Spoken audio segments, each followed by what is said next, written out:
옆집은 매달 300만 원씩 꼬박꼬박 통장에 찍힌다는데 왜 나는 안 되는 걸까요?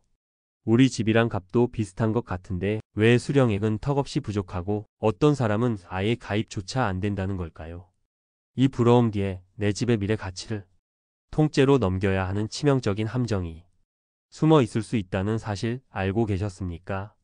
오늘 영상에서는 옆집이 절대 말해주지 않는 주택연금의 진짜 얼굴과 그럼에도 불구하고 우리에게 가장 현명한 선택은 무엇인지 그 답을 찾아보겠습니다. 먼저 가장 궁금해하실 질문부터 답을 찾아보겠습니다. 옆집에 월 300만 원 정말 가능한 이야기일까요? 결론부터 말씀드리면 가능합니다. 한 언론 보도에 따르면 실제로 10억 원짜리 주택을 가지신 만 70세 어르신께서 가입하시면 매달 297만 원 정도를 받으실 수 있습니다. 여기서 핵심은 두 가지입니다. 바로 주택 가격과 가입 당시의 나이입니다. 집이 비쌀수록 그리고 나이가 많을수록 월 지급액은 당연히 늘어납니다.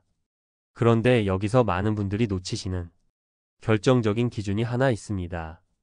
바로 부부 중 나이가 더 적은 사람, 즉 연소자를 기준으로 연금액이 정해진다는 사실입니다.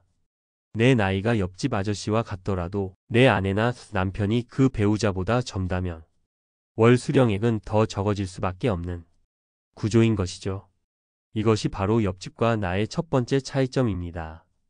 하지만 단순히 액수가 적다는 실망감보다 더 무서운 것은 섣부른 선택이 불러올 돌이킬 수 없는 후회입니다. 제가 지금부터 한 분의 이야기를 들려드리겠습니다. 경기도의 한 아파트 단지. 성실하게 한평생을 살아온 65세 김상현 씨는 은퇴 후 매달 나오는 국민연금만으로는 생활이 팍팍하다고 느꼈습니다. 고민 끝에 그가 가진 유일한 재산인 6억 원짜리 아파트로 주택연금을 신청했습니다. 기대했던 200만 원에는 못 미쳤지만 월 150만 원이라도 고정 수입이 생긴다는 사실에 안도했습니다. 그런데 3년 뒤 예상치 못한 일이 벌어졌습니다. 인근의 대기업 연구단지가 들어온다는 소식이 전해지면서 동네가 들썩이기 시작했고 김상현 씨의 아파트 값은 순식간에 10억 원으로 뛰어올랐습니다. 주변에서는 집을 팔고 더 넓은 평수로 이사가라, 남는 돈으로 상가라도 하나 사라는 등 축하 인사가 쏟아졌지만 김상현 씨는 웃을 수가 없었습니다. 그의 월 수령액은 여전히 3년 전 집값 6억 원을 기준으로 한 150만 원에 묶여 있었습니다. 집을 팔 수도 담보로 대출을 받을 수도 그 어떤 재산권도 행사할 수 없는 신세가 된 겁니다. 그는 속으로 되뇌었습니다. 나는 월 150만 원에 내 집의 미래를, 내 자산의 가능성을 통째로 팔아버렸구나. 김상현 씨의 이야기는 결코 남의 일이 아닙니다. 이것이 바로 주택연금의 가장 큰 그림자, 즉 미래 집값 상승분을 전혀 누릴 수 없다는 기회비용의 함정입니다. 가입하는 그 순간 내 집의 가치는 박제되어 버립니다. 앞으로 물가가 얼마나 오르든 주변에 지하철이 들어오고 천지가 개벽을 하든 나와는 아무 상관없는 일이 되어버리는 것이죠. 우리가 가진 자산 중 가장 큰 비중을 차지하는 것이 바로 이 집 한 채인데 그 미래 가치를 포기한다는 것이 어떤 의미인지 우리는 가입 전에 반드시 깊이 생각해 봐야 합니다. 자, 지금까지 우리는 주택연금의 가장 큰 그림자, 즉 기회비용에 대해 알아봤습니다. 하지만 지금부터가 어쩌면 더 중요합니다. 가입 자격 자체에 대한 오해와 가입 후에 닥칠 수 있는 예상치 못한 위험들이 남아있기 때문입니다. 만약 여러분이 김상현 씨의 상황이었다면 어떤 감정이 가장 먼저 들었을 것 같으신가요? 많은 분들이 나는 집이 두 채라 안 된다고 생각하고 아예 알아보지도 않는 경우가 정말 많습니다. 하지만 관련 규정을 자세히 들여다보면 꼭 그렇지만은 않습니다. 보유한 모든 주택의 공시가격을 합친 금액이 12억 원 이하라면 다주택자라도 현재 살고 있는 집을 담보로 연금에 가입할 수 있습니다.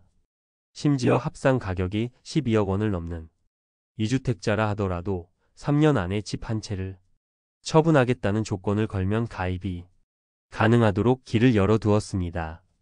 복잡해 보인다고 지레 포기하지 마시고 내 상황이 이런 예외 조건에 해당되지는 않는지 꼼꼼히 따져볼 필요가 있습니다. 그렇다면 어렵게 가입에 성공하면 모든 것이 끝일까요? 가입만 하면 죽을 때까지 통장에 돈이 들어올 거라고 믿었는데 어느 날 갑자기 연금이 끊길 수도 있습니다. 가장 흔한 지급 정지 사유는 바로 실거주 의무 위반입니다. 예를 들어 자녀를 돌봐주기 위해 부부가 함께 1년 이상 자녀 집으로 주민등록을 옮기거나 병원에 오래 입원하게 되는 등이 사유를 공사에 제대로 알리지 않고 집을 비우면 연금 지급이 중단될 수 있습니다.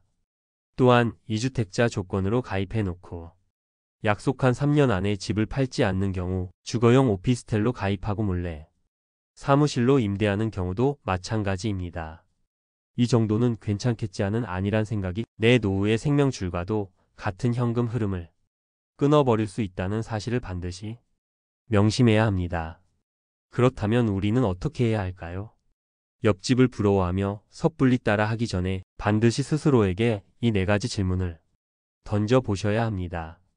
첫째, 내 집의 미래를 나는 어떻게 생각하는가? 우리 동네에 개발 계획은 없는지, 앞으로 집값이 더 오를 가능성이 크다고 믿는지 스스로에게 물어봐야 합니다. 자산 증식에 대한 기대가 조금이라도 있다면 주택연금은 오히려 독이 될 수 있습니다.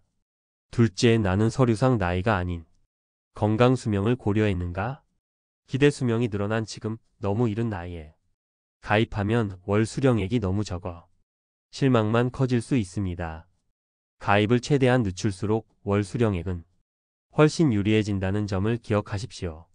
셋째, 자녀와 상속 문제에 대해 솔직하게 이야기 나누었는가? 주택연금은 사실상 내 집을 국가에 미리 상속하는 것과 같습니다. 자녀에게 집을 물려주고 싶은 마음이 있다면 이 제도는 처음부터 선택지에 없어야 합니다. 넷째, 나는 모든 대안을 검토해 보았는가? 지금 사는 집의 평수를 줄여 이사하고 남는 차액으로 생활하는 방법, 혹은 방 하나를 월세로 내주어 현금 흐름을 만드는 방법 등 다른 선택지는 정말 없는지 마지막까지 고민해 봐야 합니다. 옆집의 월 300만 원은 그저 그 집의 주택 가격과 나이, 그리고 그들 부부의 인생 계획이 만들어낸 결과일 뿐입니다. 그 숫자에 현혹되어 내 인생의 중요한 결정을 내리는 것은 김상현 씨의 후회를 되풀이하는 것과 같습니다. 주택연금은 분명 누군가에게는 더할 나위 없이 좋은 제도입니다. 하지만 모두에게 정답이 될 수는 없습니다.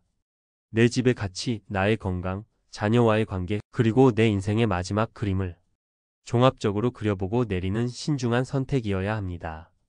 진정한 노후의 안정은 남을 따라 하는 것이 아니라 나의 인생을 똑바로 들여다보고 나에게 가장 현명한 길을 스스로 찾아 나서는 데서 시작됩니다.